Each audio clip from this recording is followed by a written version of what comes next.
Hello, everyone. Reverend Sarah Grady from St. Paul's United Church in Paris. I hope that you're doing as well as can be expected as our world is once again turned upside down on its head. I just want to assure folks about a couple of things. We are doing our best at St. Paul's to make sure everybody keeps safe and healthy and that we don't contribute to any spread of the variant. And we're going to do our best.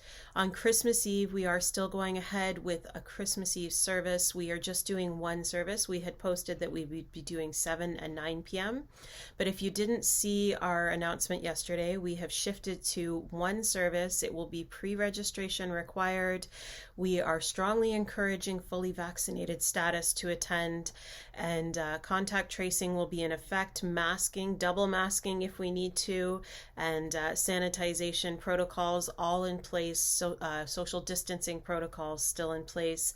We will be limiting our singing, so all of that will be done. We have flameless candles rather than handheld candles that nobody will have to blow out. So we've done our best to make sure that it will be as safe an experience as possible on Christmas Eve. If you do not feel comfortable attending, then please know that we will have the service available online as soon as possible after the 7 p.m. service is completed. The worship team had offered to lead a service on Sunday, December the 26th. They are going to move forward with that. Again, it will be limited capacity, vaccination status, strongly encouraged, and then that may be our last in-person service for a little while. The one on the 26th will not be filmed. It won't be posted online because I am actually going to be off that week, and the worship team has graciously agreed to lead that for me while I take a bit of a break. So I will be available post-Christmas, between Christmas and New Year's, just on an emergency basis only. So if you need to reach me, you need to get in touch with the office, or if you have my cell phone number. So those are the announcements for the community. If there's questions or concerns about any of that, please don't hesitate to be in touch with myself or Karen in the office, and we'll do our best to answer any questions or concerns that you may have. The other thing I want to talk about is today is December the 21st, and as many of you know, this is what is called the longest night.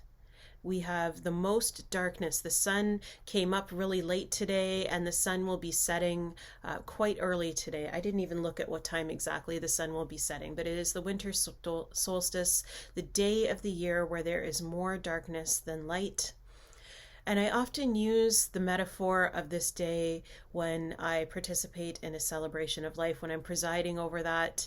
You know, death feels a lot like darkness surrounds people. Grief can feel dark. It can feel as though there is no light left in the world when the one that we love has gone from this place. And I'm actually going to be going this morning to offer a celebration of life. And so this came to mind for me, and it's something I want to offer you as we continue to feel a little bit fearful, a little bit as if we are in a time of darkness, and especially on this day.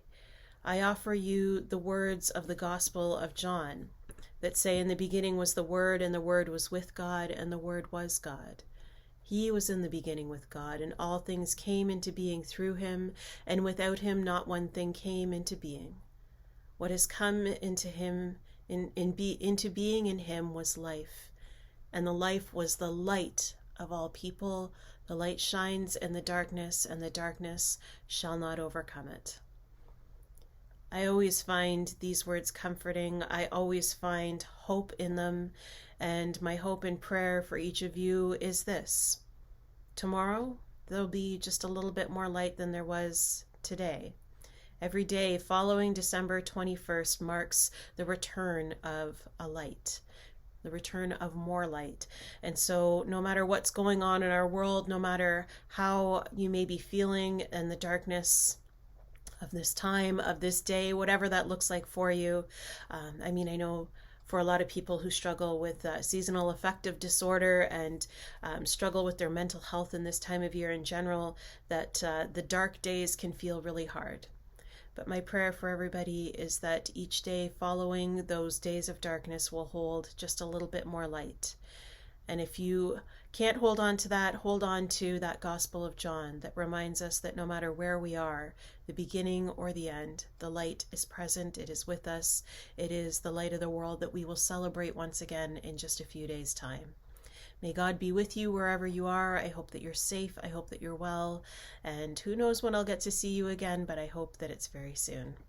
We will talk to you later, friends.